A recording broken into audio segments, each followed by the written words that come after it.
हाँ जी। आज का हमारा टॉपिक है जी calculate shear force and management of cantilever beam. तो कैंटिलीवर बीम को तारुफ जो हम पिछले लेक्चर में आपको करवा चुका हूँ। कैंटिलीवर बीम ऐसा बीम होता है जिसमें सपोर्ट एक तरफ हो और दूसरी तरफ से वो फ्री हो, आज़ाद हो। और आपने अपनी रियल लाइफ में या रोज़मर्रा की ज़िंदगी में आपने इसका बेशुमार जगहों पर मुशाहिदा किया होगा कि बहुत सारी चीज़ें जो है वो कैंटिलीवर बीम की तरह रिएक्ट करती हैं या नज़र आती हैं। फॉर एग्जांपल जो शेड होता है वरांडे के आगे बढ़ा हुआ, वो कैंटिलीवर की एक बेहतरीन मिसाल है कैंटिलीवर बीम की। अंडरस्टैंड करके कैंटिलीवर बीम या कैंटिलीवर स्लैब, यहाँ तक बात समझ गए? अच्छा, अब जब हमने इसको आगे कैलकुलेट करना है शियर फोर्स और बेंडिंग मोमेंट, तो पिछले लेक्चर में मैंने आपसे डिस्कस किया था कि जो शियर फोर्स और बेंडिंग मोमेंट कैलकुलेट करने की ज़रूरत हमें क्यों पेश आई। तो इसका जवाब मैंने आपको दिया था, किसी को याद है कि नहीं? तो दोबारा सुन लेंगे कि शियर फोर्स और बेंडिंग मोमेंट कैलकुलेट करने की जो रीज़न है वो ये है कि ये फोर्सेस इन एक्चुअल बीम के ऊपर अप्लाई होती हैं और इसको हम बीम के अंदर कैलकुलेट कर लेते हैं कि कहाँ पर शियर फोर्स आएगी और कहाँ पर बेंडिंग मोमेंट आएगी, और इनकी वैल्यूज़ भी कैलकुलेट कर लेते हैं कि कहाँ पर शियर फोर्स की वैल्यू कितनी आएगी और बेंडिंग मोमेंट की वैल्यू कितनी आएगी। अब जितनी वैल्यू आएगी उसके रिजल्ट के तौर पर या उसकी मज़ाहमत रेजिस्टेंस के लिए हम उसके अंदर उतना स्टील प्रोवाइड करें, और जो शियर फोर्स बेंडिंग मोमेंट आनी थी वो नहीं आएगी क्योंकि उसके बर्दाश्त करने के लिए हमने स्टील प्रोवाइड कर दिया। अंडरस्टैंड करके बात को अब देखते हैं जी कि इसको डिज़ाइन कैसे करना है। तो मैं बाकी तमाम जो टॉपिक्स हैं वो आपको साथ साथ बताता जाऊंगा जी कि करना कैसे है। फॉर एग्जांपल ये एक दीवार है, इस दीवार के अंदर ये बीम बना हुआ है। तो ये एक कैंटिलीवर बीम है, इसमें इसके डिस्टेंस जो है, फासले जो है वो लिख लें।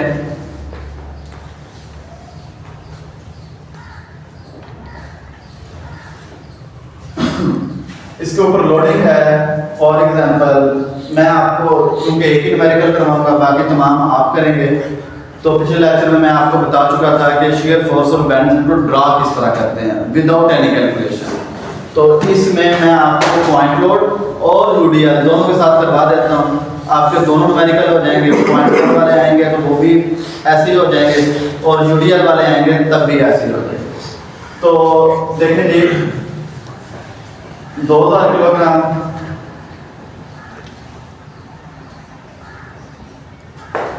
1500 किलोग्राम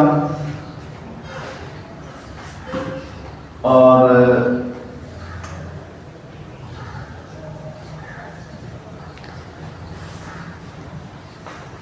यहाँ पर 1000 किलोग्राम।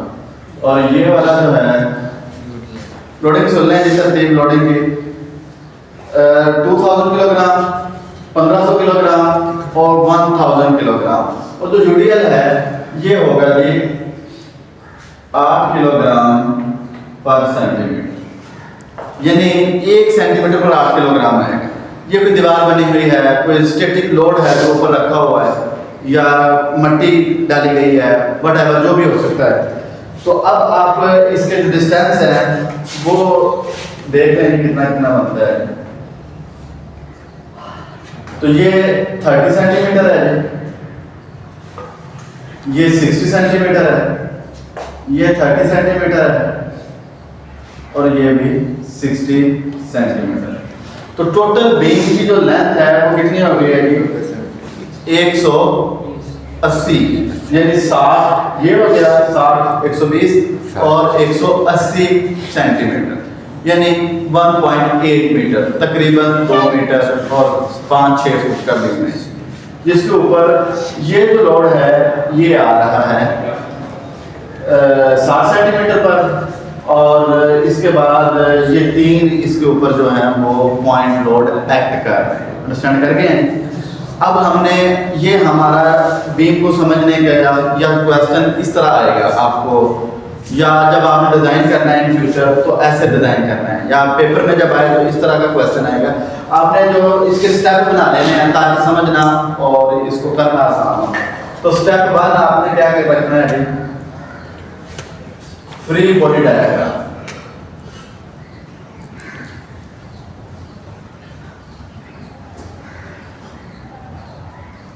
पहले सबसे पहले क्या काम करना है जी, इसकी फ्री बॉडी डायग्राम बनाने। वो कैसे बनेगी जी, वो देखेंगे जरा।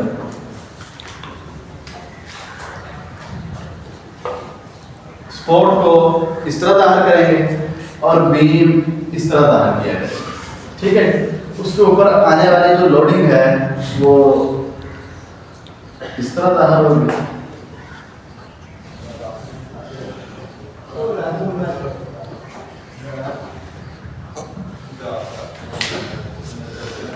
और भी ये 1000 किलोग्राम, 1500 किलोग्राम, 2000 किलोग्राम। और यहाँ पर दरमियान में जो यूडियल अप्लाई हो रहा है ये बेसिकली इसके सेंटर में अप्लाई होगा, यानी ये पॉइंट है तो इसके सेंटर में यहाँ पर। तो ये कितना हो जाएगा जी, ये बात समझने वाली है, जितना है नीचे वाला फासला उससे मल्टीप्लाई हो जाएगा, यानी 8 किलोग्राम ज़रा 60 सेंटीमीटर। ये क्या जवाब आएगा, 480 किलोग्राम। यहाँ तक पॉइंट सबका क्लियर है, आगे चलें। अब ये एक्ट कैसे करेगा, ये एक्ट करेगा जो बीम की टोटल लेंथ है उसका L/2 पर और L/2 इस तरफ होगा। यहाँ तक बात समझ गए? नोट अभी नहीं करना, नोट बाद में कीजिएगा।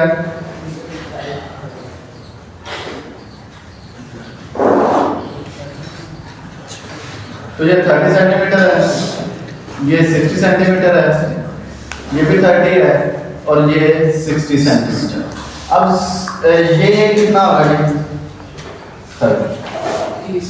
अंडरस्टैंड करके बात को? यहाँ तक आपका तमाम पॉइंट क्लियर है।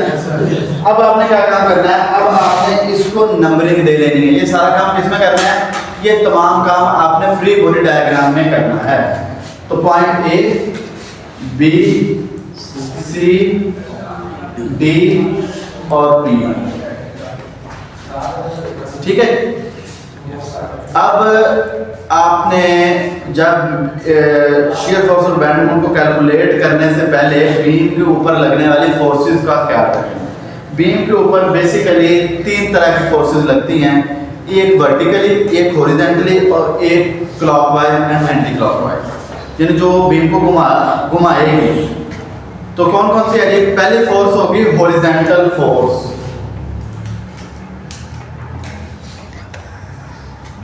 जो बीम को इस तरह करेगी। हम इसको तसव्वुर करेंगे कि हॉरिजॉन्टल फोर्सेस 0 ही हैं, इसको कैलकुलेट ही नहीं करना।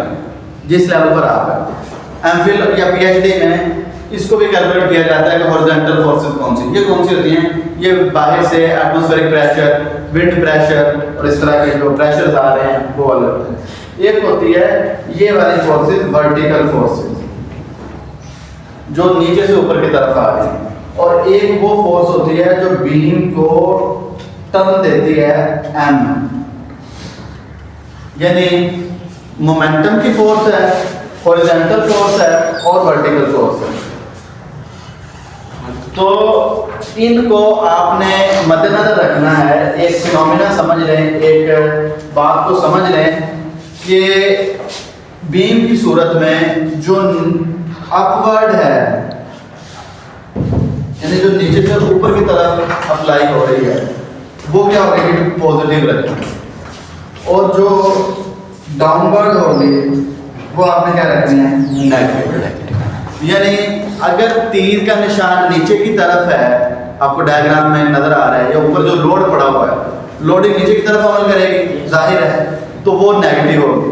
और जो अपवर्ड है, यानी जो दीवार है, ये जाहिर है उसको ऊपर की तरफ उठा के रखने की कोशिश करेगी, तो ये पॉजिटिव होगी। आप इसको उलट भी कर सकते हैं, लेकिन ये ज़्यादा बेहतर है। इसमें ज़्यादा फिर वो उलझाव नहीं होता आगे जब कैलकुलेशन होती हैं कि ये माइनस एंड पे आ गया है तो जमा एंड पे क्यों नहीं आया, तो ये हो। इसलिए अपवर्ड को पॉजिटिव रखें और डाउनवर्ड को नेगेटिव रखें, इसमें प्रॉब्लम क्रिएट नहीं होगी। अच्छा, दूसरा जो है, दूसरा ये है कि आपके पास दो तरह की फोर्सेज हैं। एक वो फोर्सेज हैं जो क्लॉकवाइज हैं और दूसरी वो फोर्स है जो एंटी क्लॉकवाइज है। क्लॉकवाइज और एंटी क्लॉकवाइज का क्या फिनोमेना है?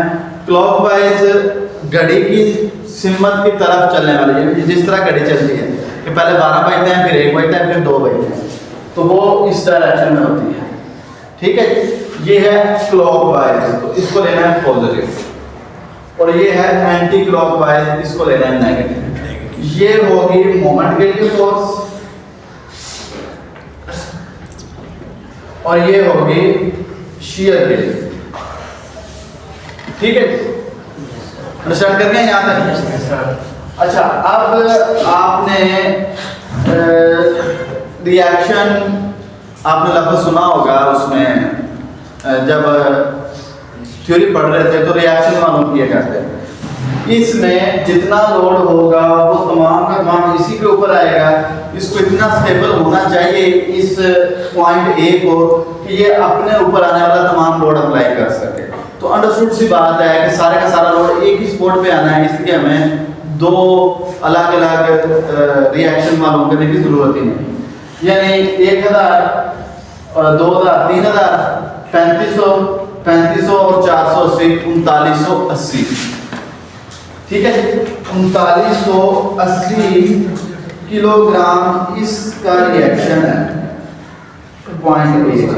अंडरस्टूड सी बात है, जिसको इतना मजबूत होना चाहिए।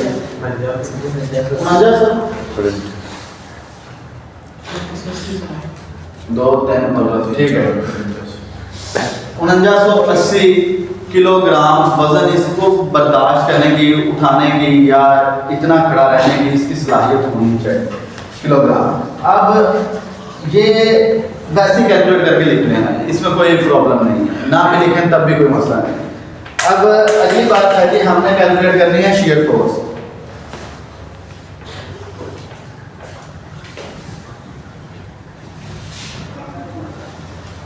तो यहां पे शुरू करते हैं पॉइंट ई से।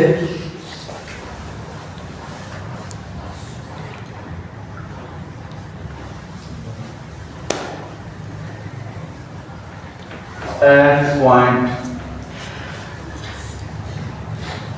ई, ये पर कितने फोर्स है? 1 फोर्स।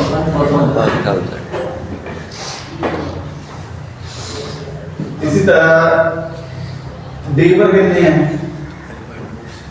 डी पर 1000 ये है, उसमें जमा ये डाउनवर्ड है तो -1000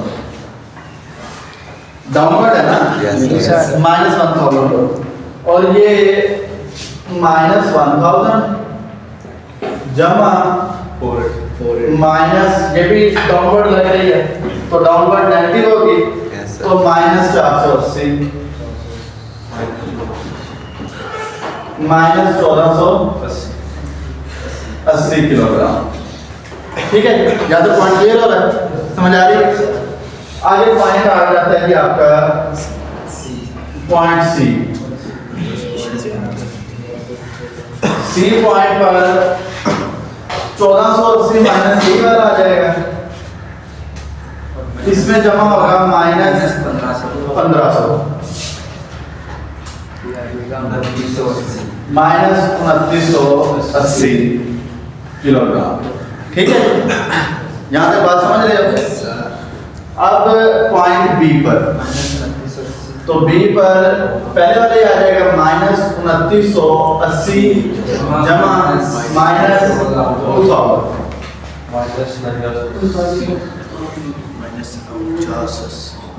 -4980 किलोग्राम। ये आपने कैलकुलेट कर लिया shear force and magnetism. Shear force calculate हो चुकी है।